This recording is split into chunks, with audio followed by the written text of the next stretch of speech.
আসসালামু আলাইকুম আমার প্রিয় শিক্ষার্থীবৃন্দ, তোমরা কেমন আছো? আশা করি সবাই আল্লাহর রহমতে ভালো আলহামদুলিল্লাহ আছো। ভালো আছি। এই আমাদের লকডাউন সময়টুকু তোমরা লেখাপড়ার মাধ্যমে কাজে লাগাবা, সেটাই উদ্দেশ্যে আমাদের এই আজকের জুম ক্লাস নেওয়া। তো তোমাদের গত ক্লাসে আমি তোমাদের যে দুটো টপিক পড়িয়েছিলাম, একটা ছিল হচ্ছে আয়নীকরণ শক্তি আর অপরটি ছিল হচ্ছে ইলেকট্রন শক্তি। তো এই দুটো বিষয়ে আহ ব্যাখ্যা দেওয়ার পরে আমি তোমাদের বলেছিলাম যে কিছু হোমওয়ার্ক আছে তোমাদের জন্য। সেই হোমওয়ার্ক গুলো তোমাদের করতে করতে বলছিলাম এবং আমাকে হোয়াটসঅ্যাপে পাঠাতে বলছিলাম, কিন্তু খুব একটা আমি পাই নাই যে তোমরা হোমওয়ার্কটা করে আমাকে সাবমিট করছো। এটা দুর্ভাগ্যজনক একটা ব্যাপার। তো আশা রাখি এখন সকলেই হোমওয়ার্ক করে আমাকে অবশ্যই আমার পার্সোনাল অ্যাকাউন্টে পাঠাবা তোমরা। তো আমাদের হোমওয়ার্ক যেটা ছিল সেটা ছিল হচ্ছে আয়নীকরণ শক্তি এবং তড়িৎ ঋণাত্মকতার কিছু ব্যতিক্রম ছিল, কারণ সেগুলো ব্যাখ্যাগুলো আমি দিয়ে ফেলছিলাম। এখন চলো আমরা একদম প্রথমেই চলো আমরা শুরু করি আয়নীকরণ শক্তির যে ব্যতিক্রম যে বিষয়গুলো আছে সেগুলো। তো এই জন্য আমাদের যেটা দরকার সেটা হচ্ছে আমরা সবার সবার আগে আমরা স্ক্রিন শেয়ারে চলে যাই।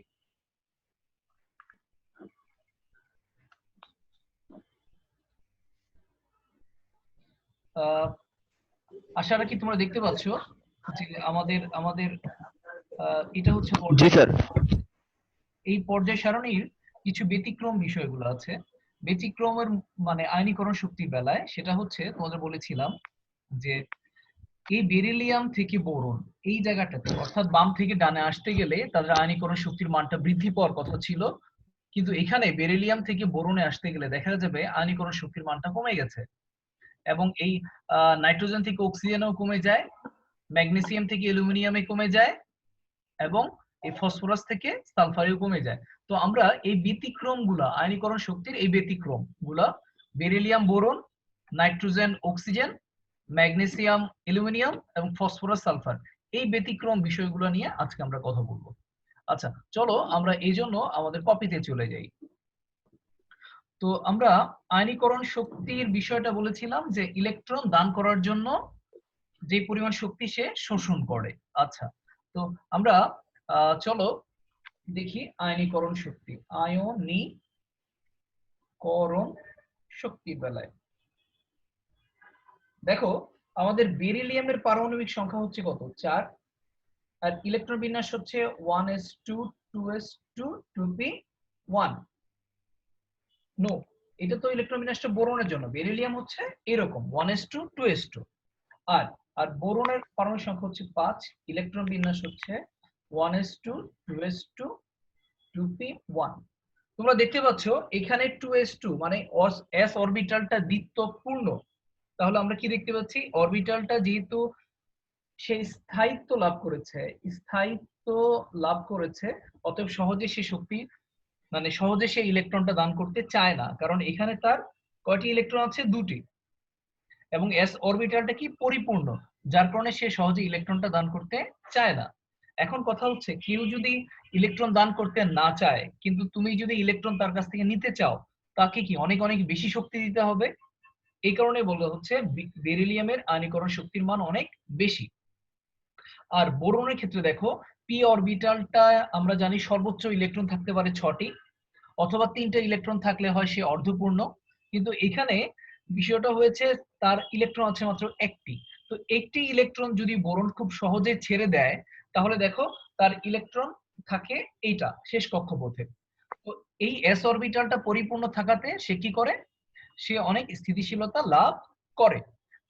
অতএব আমরা দেখতে পাচ্ছি এটা কম স্থায়ী হওয়ার কারণে, কম স্থায়িত্ব তার মধ্যে বিদ্যমান, তাই আমরা দেখতে পাচ্ছি খুব কম শক্তি গ্রহণ করেই এই বোরনটা তার এই ইলেকট্রনটা সহজে দান করে দেয়। তাই আমরা বলবো এই বেরিলিয়ামের আয়নীকরণ শক্তি বোরনের থেকে বেশি। এখানে মূল জিনিসটা হচ্ছে তার অরবিটালটা পরিপূর্ণ, সহজে সে ইলেকট্রন দান করতে চায় না। যদি ইলেকট্রন দান করতে হয় সে অনেক অনেক বেশি শক্তি নিবে, এত পরিমাণ শক্তি তাকে এনভায়রনমেন্ট সাপ্লাই দেয় না, যার কারণে আয়নীকরণ শক্তির মান অনেক বেশি। কিন্তু সে খুব একটা স্থিতিশীল নয়, কারণ পি অরবিটাল ইলেকট্রন একটি, যার কারণে সে কম শক্তি নিয়েই ইলেকট্রন ছেড়ে দেয়, যার কারণে তার আয়নীকরণ শক্তির মান কম।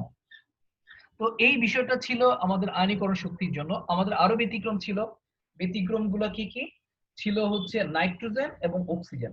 তোমরা জানো নাইট্রোজেনের পারমাণবিক সংখ্যা 7, ইলেকট্রন বিন্যাস 1s2 2s2 2p3। এখানে পি অরবিটালটা কি অর্ধপূর্ণ। তোমরা জানো পি অরবিটালের সর্বোচ্চ ইলেকট্রন ধারণ ক্ষমতা হচ্ছে 6। যদি ইলেকট্রন থাকে 6টি তাহলে সে পরিপূর্ণ, আর যদি থাকে 3টি তাহলে সে কি অর্ধপূর্ণ। এখানে যেহেতু সে অর্ধপূর্ণ অবস্থায় আছে তাহলে সে কি স্থিতিশীলতা লাভ করেছে। অপরদিকে তুমি যদি অক্সিজেনের দিকে তাকাও, অক্সিজেনের পরমাণু সংখ্যা 8, এর ইলেকট্রন বিন্যাস 1s2 2s2 2p4। তাহলে সে কিন্তু খুব একটা স্থিতিশীল নয়। কেন? কারণ পি অরবিটাল ইলেকট্রন আছে কয়টা? 4টা। আমরা জানি যদি 3টা থাকে অথবা 6টা থাকে পি অরবিটালে তাহলে সে স্থিতিশীল হয়। যেহেতু অক্সিজেনটা এখানে কম স্থিতিশীল, যার কারণে সে কম শক্তি গ্রহণ করেই ইলেকট্রনটা ছেড়ে দিয়ে, একটা ইলেকট্রন ছেড়ে দিয়ে সে 2p3 ইলেকট্রনিক কাঠামো অর্জন করবে। যার কারণে আমরা বলতে পারি নাইট্রোজেনের আয়নীকরণ শক্তি অক্সিজেনের চেয়ে বেশি। বিষয়টা আবার বলছি, এটা অর্ধপূর্ণ অরবিটাল, যার কারণে সে অনেক বেশি শক্তি গ্রহণ করে ইলেকট্রনটা মুক্ত করবে, যার কারণে নাইট্রোজেনের আয়নীকরণ শক্তির মান অনেক বেশি। অপরদিকে অক্সিজেনের আয়নীকরণ শক্তির মানটা কম, কারণ সে খুব একটা স্থিতিশীল অবস্থায় নেই, কারণ 3টি ইলেকট্রন নাই পি অরবিটালে, 6টি ইলেকট্রন নাই, ফলে কম স্থিতিশীল। সে খুব অল্প শক্তি গ্রহণ করেই সেই ইলেকট্রন একটা দান করে, যার কারণে অক্সিজেনের আয়নীকরণ শক্তির মানও কম। এখন এটা ছিল আমাদের এই এই যে বেরিলিয়াম বোরন এবং নাইট্রোজেন অক্সিজেনের মধ্যে আয়নীকরণ শক্তির মানটা কেমন ব্যতিক্রম হচ্ছে তার ব্যাখ্যা। আমাদের যে আরো কিছু বিষয় ছিল, ম্যাগনেসিয়াম অ্যালুমিনিয়াম ঠিক ঠিক এইরকমই। এবং চলো আমরা সেটাও একটু দেখাই দিচ্ছি। বেরিলিয়ামের ঠিক পর্যায়সারণীর নিচে অবস্থান করে অ্যালুমিনিয়াম, এবং বেরিলিয়ামের ঠিক নিচে অবস্থান করে ম্যাগনেসিয়াম, এবং বোরনের ঠিক নিচে অবস্থান করে অ্যালুমিনিয়াম। অতএব তাদের ইলেকট্রনিক কাঠামোগুলা এদের মতোই, শুধু অরবিট সংখ্যাটা বৃদ্ধি পাবে। চলো আমরা চলে যাচ্ছি ম্যাগনেসিয়ামের জন্য। ম্যাগনেসিয়ামের পারমাণবিক সংখ্যা 12। তো ইলেকট্রন বিন্যাস হচ্ছে কত? 1s2 2s2 2p6 and 3s2। এখানে s অরবিটালটা পরিপূর্ণ, যার কারণে তার আয়নীকরণ শক্তির মানটা অনেক বেশি, সহজে সে একটি ইলেকট্রন দান করতে চায় না। অপরদিকে অ্যালুমিনিয়ামে দেখো তোমরা 1s2 2s2 2p6 3s2 3p1, P অরবিটালে এই একটি ইলেকট্রন অতিরিক্ত আছে, যার কারণে সে কম শক্তি গ্রহণ করেই ইলেকট্রনটা দান করবে। এ কারণেই ম্যাগনেসিয়ামের আয়নীকরণ শক্তির মান অ্যালুমিনিয়ামের চেয়ে বেশি। ঠিক বেরিলিয়াম বোরনের মতো, শুধু কক্ষপথটা সংখ্যা বাড়ছে, আর কিছুই পরিবর্তিত হয় নাই। চলো আমরা চলে যাই অপর ব্যাখ্যাটা। সেটা কি ছিল? সেটা ছিল ফসফরাস, পারমাণবিক সংখ্যা 15, ইলেকট্রন বিন্যাস 1s2 2s2 2p6 3s2 3p3।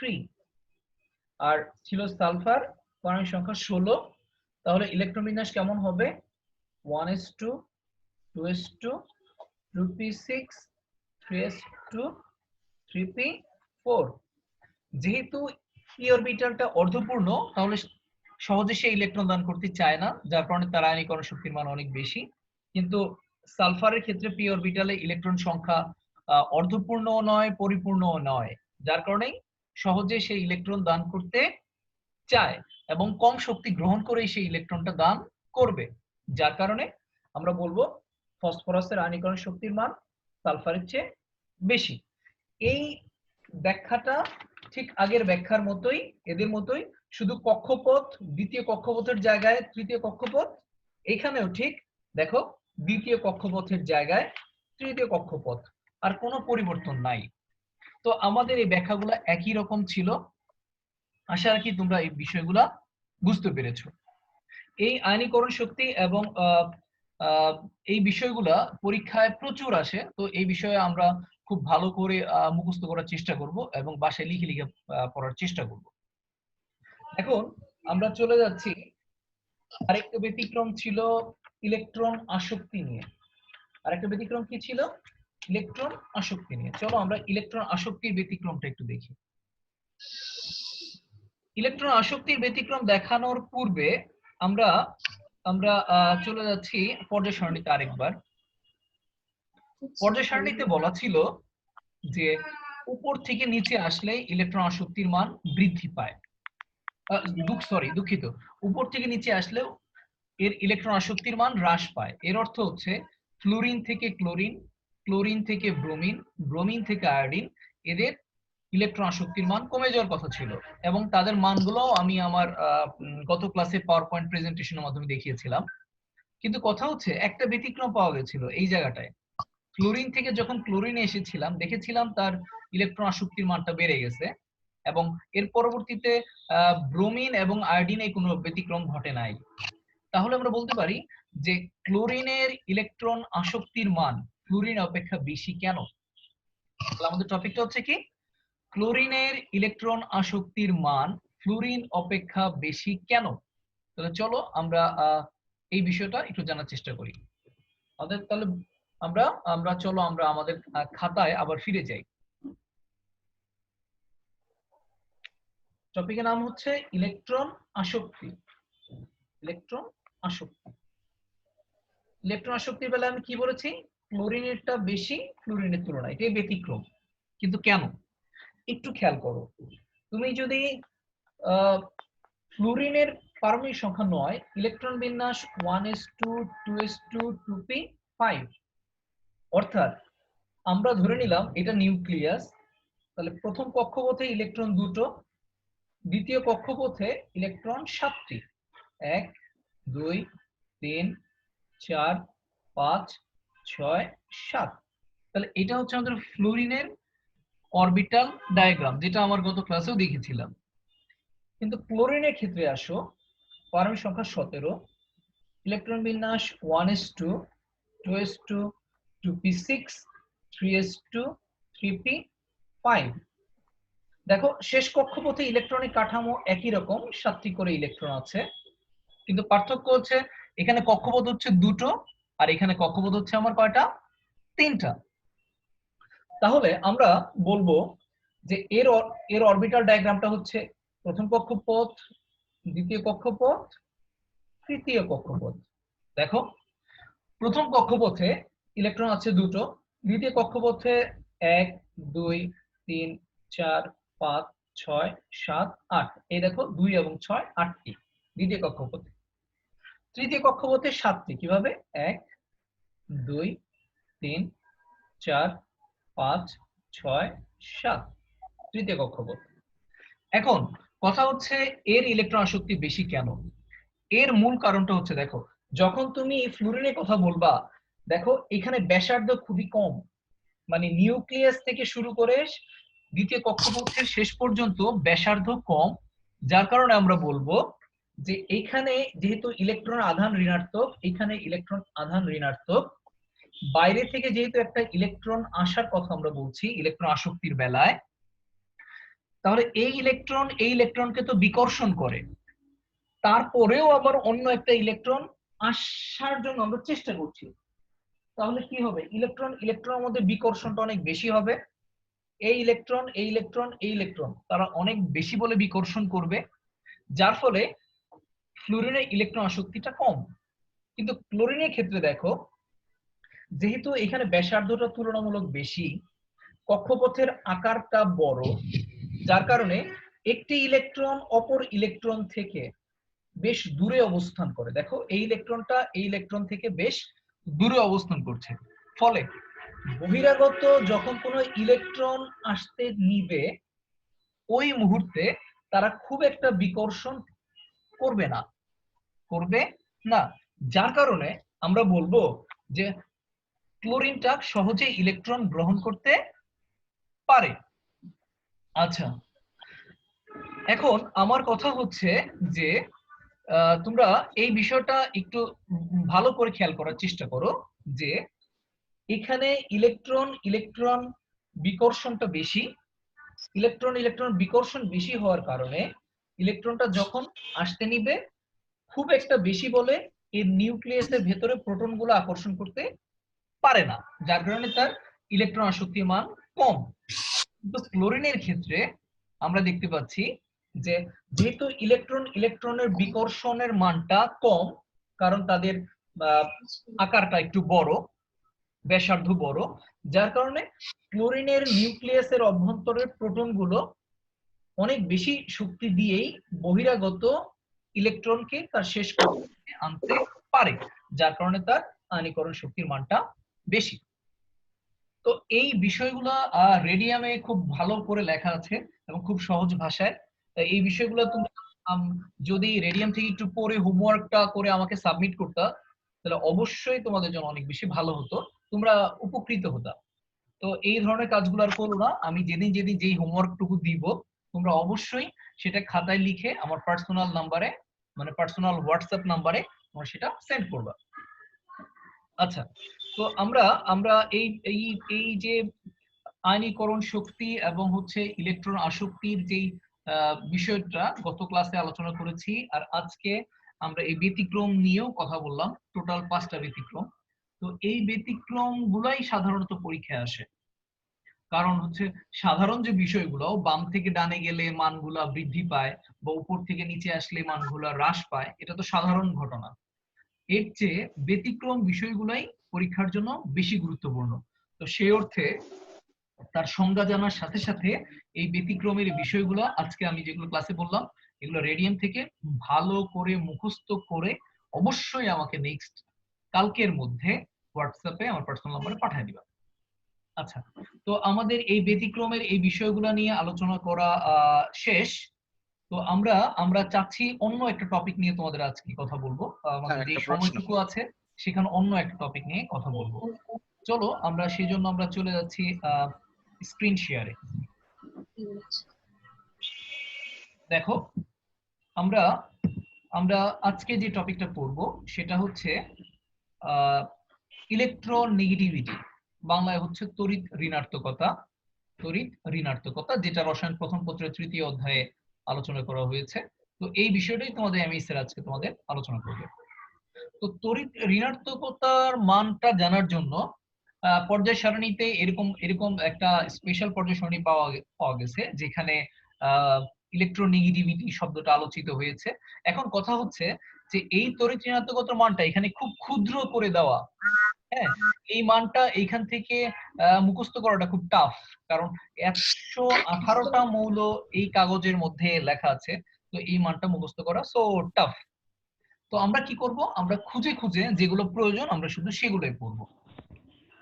Sir মোবাইলে একটা অ্যাপ আছে, ওটার মাধ্যমে এখন হবে না? কথা হচ্ছে যে আমরা তোমরা কেউ কথা বলো না, আমার এই বিষয়টা একটু খেয়াল করার চেষ্টা করো।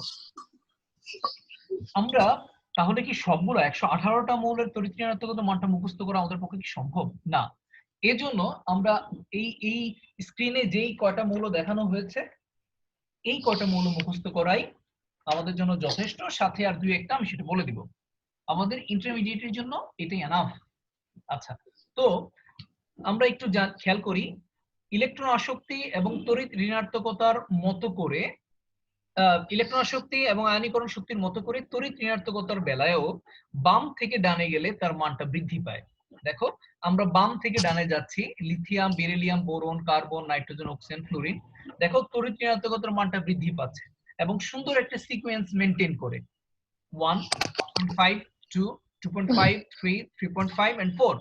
সো এই সিকোয়েন্সটা মুখস্থ করা খুবই ইজি, 0.5 করে বেড়ে যাচ্ছে। তো আমরা এটা খুব সহজেই মুখস্থ করতে পারি। এটা আমাদের পর্যায় সারণীর দ্বিতীয় পর্যায়ের মৌলসমূহ, আমাদের এটা খুবই গুরুত্বপূর্ণ, এই মানগুলো আমাদের মুখস্থ করব এবং খুব সোজাও।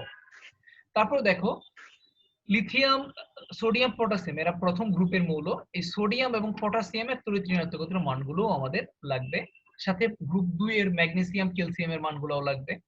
গ্রুপ 3 এর শুধুমাত্র অ্যালুমিনিয়ামের মানটাই এনাফ। আর লাগবে আমাদের পর্যায় সারণীর গ্রুপ নাম্বার 7 বা 17 এর হ্যালোজেনের তড়িৎ ঋণাত্মকতার মানগুলো। ফ্লুরিনের 4, ক্লোরিনের 3, ব্রোমিনের হচ্ছে 2.8 এবং আয়োডিনের হচ্ছে 2.5। আমরা এই মানগুলো মুখস্থ করব। দেখো খুবই সোজা, এখানে আধা করে বেড়ে যাচ্ছে আর এখানে 4, 3, 2.5, 2.8 এবং 2.5। তো এই বিষয়গুলো আমরা দেখব। আমার মনে হয় ইন্টারমিডিয়েটের জন্য এই কয়টাই আমাদের জন্য যথেষ্ট হবে। এছাড়া তোমরা যদি চাও সালফারের জন্য 2.5 এবং ফসফরাসের জন্য 2.2 এই দুটো মান মুখস্থ করে নিতে পারো। সালফারের জন্য 2.5 এবং ফসফরাসের জন্য 2.2, আমার মনে হয় এইটুকুই যথেষ্ট হবে। এছাড়া আমাদের আর খুব একটা না জানলেও চলবে। এখন তুমি মনে মনে প্রশ্ন করবা, স্যার তড়িৎ ঋণাত্মকতা বিষয়টা কি, সেটা যদি একটু বলতেন। দেখো, তড়িৎ ঋণাত্মকতা বোঝানোর আগে তোমরা এই চিত্রটা খেয়াল করো। দেখো, হাইড্রোজেনের থেকে ইলেকট্রনটা মনে হচ্ছে না ক্লোরিনের দিকে চলে যাচ্ছে। যেহেতু হাইড্রোজেনের ইলেকট্রন সংখ্যা 1, যার কারণে তার আকার অনেক ছোট, আর ক্লোরিনের ইলেকট্রন সংখ্যা 17, যার কারণে তার কক্ষপথ বেশি থাকায় তার আকারটা বড়। এখন এই হাইড্রোজেনের ইলেকট্রনটা ক্লোরিনের দিকে চলে যাচ্ছে। এখন বিষয়টা খেয়াল করো, যেদিকে যাচ্ছে সেদিকেই কিন্তু অ্যারো। হ্যাঁ, তো আমরা এই বিষয়টা তাহলে আরেকটু বিস্তারিত জানার চেষ্টা করি। চলো আমরা চলে যাই আমাদের খাতায়। আমরা আমাদের খাতায় চলে যাই। আমাদের খাতায় যদি যাই, আমরা প্রথমেই আমরা যে বিষয়টা জানার চেষ্টা করব সেটা হচ্ছে তড়িৎ ঋণাত্মকতা বিষয়টা বলতে আসলে কি বোঝাচ্ছে। তড়িৎ ঋণাত্মকতা,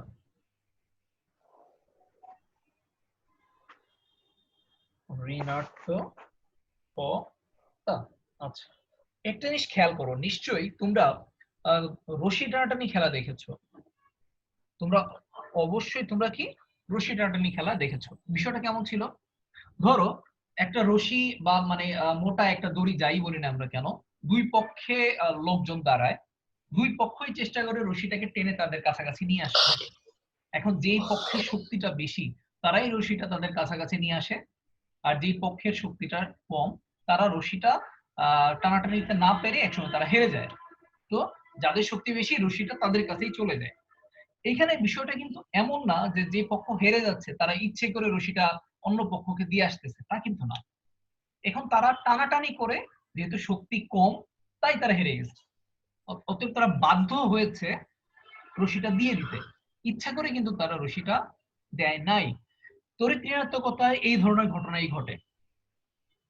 তো আমরা চলো একটু আবার খাতায় চলে যাই বোঝার জন্য। ধরো তুমি চিন্তা করো, এখানে এ এবং বি দুটি মৌল দ্বারা একটি যৌগ গঠিত। এখন সাপোজ বির তড়িৎ ঋণাত্মকতার মানটা বেশি, তাহলে বি কি করবে, বির ইলেকট্রনটাও নিবে, এর ইলেকট্রনটাও তার কাছাকাছি চলে যাবে। তাহলে এ কিন্তু আসলে ছেড়ে দিচ্ছে না, কিন্তু এ থেকে তুলনামূলকভাবে দূরে চলে যাচ্ছে। এটাকে যদি আরেকটু ভালো করে বিস্তারিত বলতে চেষ্টা করি, তাহলে বিষয়টা দেখো। ধরো আমি নিলাম HCl,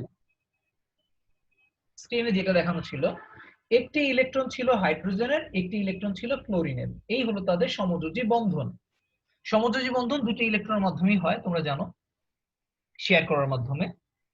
এখন আমরা জানি ক্লোরিনের তড়িৎ ঋণাত্মকতার মান আমি আগে দেখিয়ে এসেছি 3, এবং হাইড্রোজেনের তড়িৎ ঋণাত্মকতার মানটা হচ্ছে 2.1।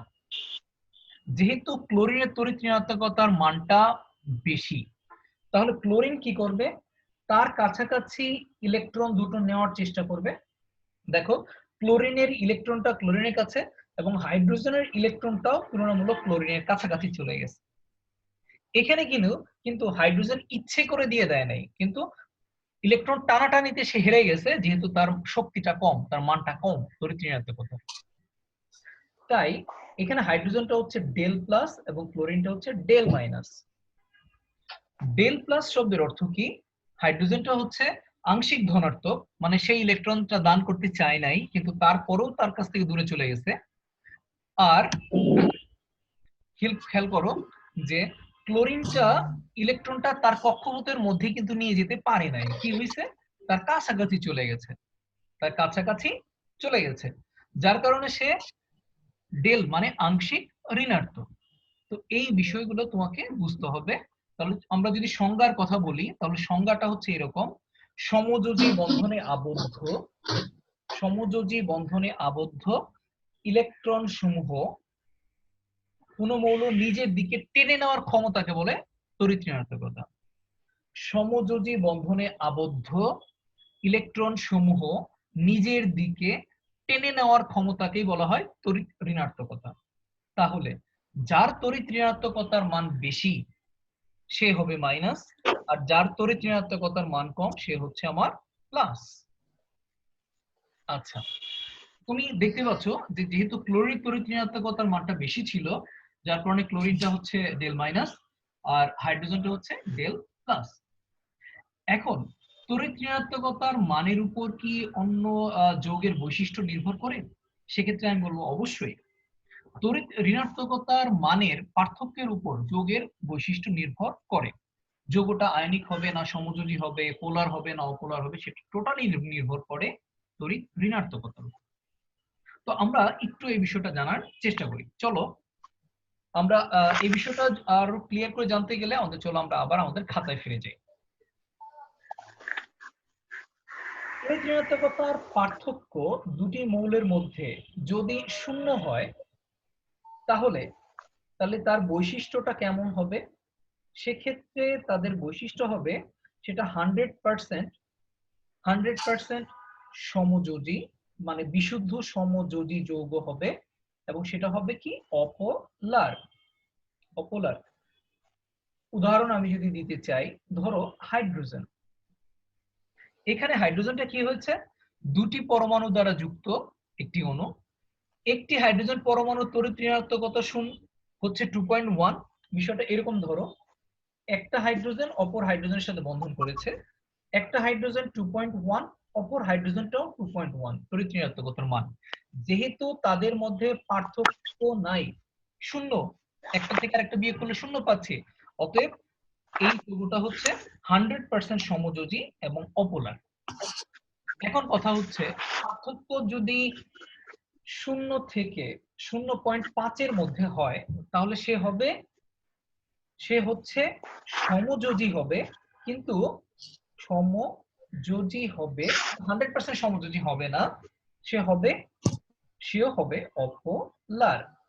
ধরো আমরা এক্সাম্পল দিতে চাই, মনে করো হাইড্রোজেন সালফাইড।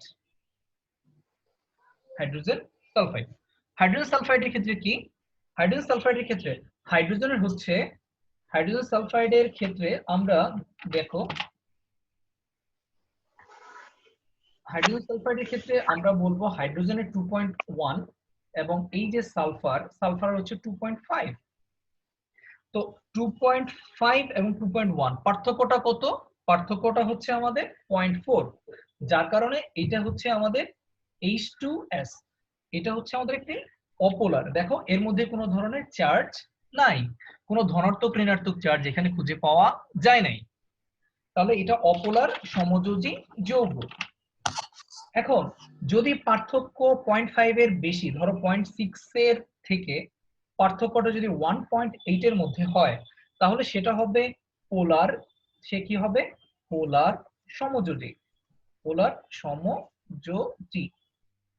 এটা কেমন? পোলার সমযোজীর এক্সাম্পল চলো আমরা কথা বলছি পানি নিয়ে।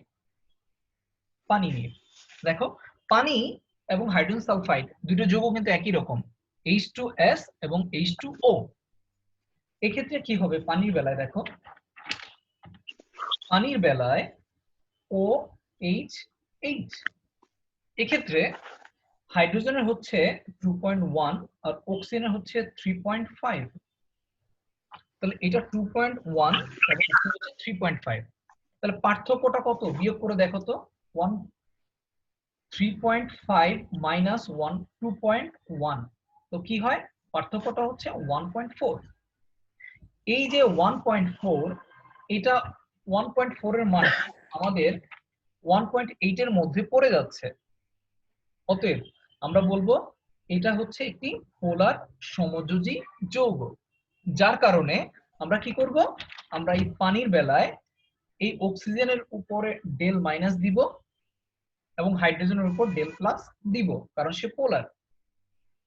এখন হাইড্রোজেন যেহেতু এখানে দুটো, যার কারণে দুটো ডেল প্লাস, আর এখানে অক্সিজেনের উপর ডেল 2 মাইনাস। কিন্তু এইখানে পার্থক্যটা কম ছিল বলে এখানে কোনো ধরনের প্লাস মাইনাস চিহ্ন তোমরা পাবা না, প্লাস মাইনাস চিহ্ন তুমি পাবা না।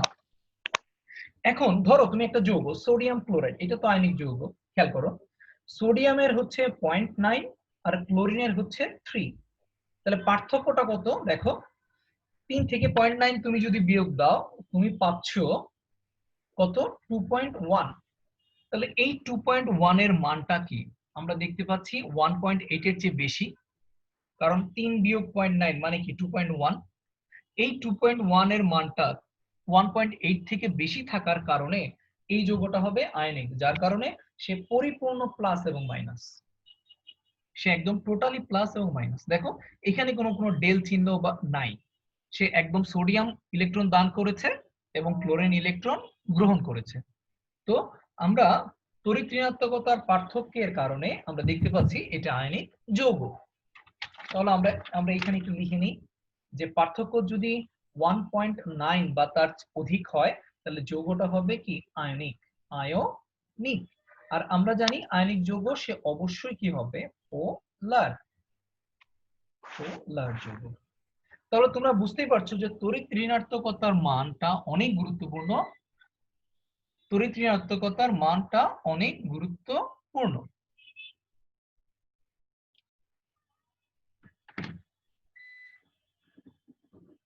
তো আমরা এই বিষয়গুলো একটু ভালো করে জানার চেষ্টা করব যাতে আমরা পরবর্তীতে আর ভালো করে পারি। আজকে ক্লাস আমাদের এখানেই সমাপ্ত ঘোষণা করা হলো। তো তোমরা যদি এই বিষয়গুলো আর একটু ভালো করে জানো সে অর্থে তোমাদের কাজে আসবে আশা রাখি।